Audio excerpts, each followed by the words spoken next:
법조팀 우정환 기자와 뉴스 추적으로 이어가겠습니다. 어서 오십시오. 윤 대통령 탄핵 심판 선고 계속 미뤄지더니 결국 한덕수 총리보다도 더 늦게 나오게 생겼습니다. 네, 결국 윤석열 대통령 탄핵 심판 사건은 이 헌법재판관들 평의에서 아직도 결론이 안 난 거다. 여전히 이견이 있는 상황이라는 해석에 무게가 실리고 있습니다. 네. 결론이 계속 안 나다 보니까 결국 윤 대통령 사건보다 늦게 진행된 한덕수 총리 사건이 먼저 결론이 나는 상황에 이르게 됐다. 이거부터 선고하자, 이런 상황이 됐다는 해석입니다. 재판관들 사이에 지금 이견이 있다고 말씀하셨잖아요. 그럼 누구는 인용이다, 누구는 기각이다, 뭐 각하다 이렇게 다 엇갈리고 있다는 겁니까? 이게 재판관마다 최종 결론이 다를 수는 있습니다. 네. 하지만 그게 선고가 늦어지는 이유다, 이렇게 보기는 어렵습니다. 이 재판관들이 각각 결론을 내면 그냥 몇 대 몇으로 인용이다 또는 기각이다, 각하다 이렇게 결론을 내서 그에 맞게 선고를 바로 하면 되는 거니까요. 그러니까요. 지금 상황은 그 전 단계에서 재판관들 간의 의견이 충돌하고 있다는 해석이 많습니다. 어렵습니다. 그 전 단계라는 건 또 뭡니까? 이를테면요, 그 윤 대통령 탄핵 심판 사건에 여러 쟁점이 있지 않습니까? 네. 뭐 계엄을 선포할 국가 비상사태가 맞았는지, 뭐 국무회의는 정상적이었는지, 뭐 국회의원 체포 시도 같은 게 있었는지 이런 것들이죠.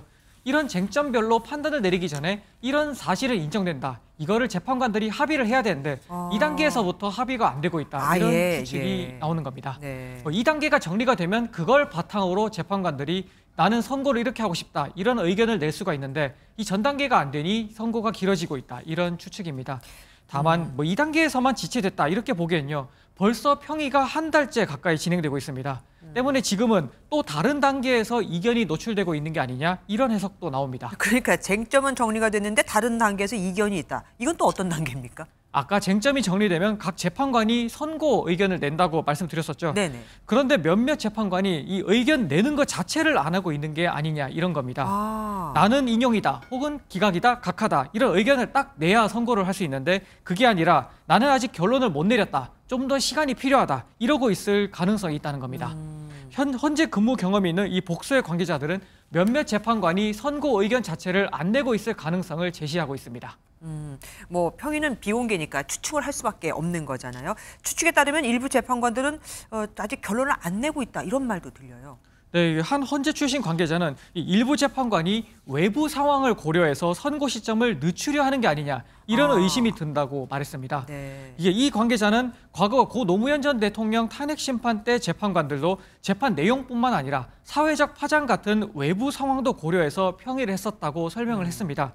지금도 일부 재판관이 이 정치적 상황을 염두에 두고 선고를 미루고 있을 수 있다는 겁니다. 그런데 기억하실 겁니다. 헌재가 그랬었잖아요. 시급한 상황이기 때문에 가장 먼저 결론을 내릴 거다. 그럼 결국 헌재가 자기 말을 뒤집은 거 아닙니까? 네, 맞습니다. 그 헌재 재판부가 직접 했던 말이었습니다. 대통령 탄핵 사건이 다른 어떤 사건보다도 더 중요하죠. 당연히. 그러니까 무조건 앞에 있는 사건부터 처리해 나가는 것이 아니라 가장 시급하고 빨리 해야 되는 사건부터 하는 거라서 우리 재판관 회의에서 먼저 이걸 하자라고 했던 것이고요.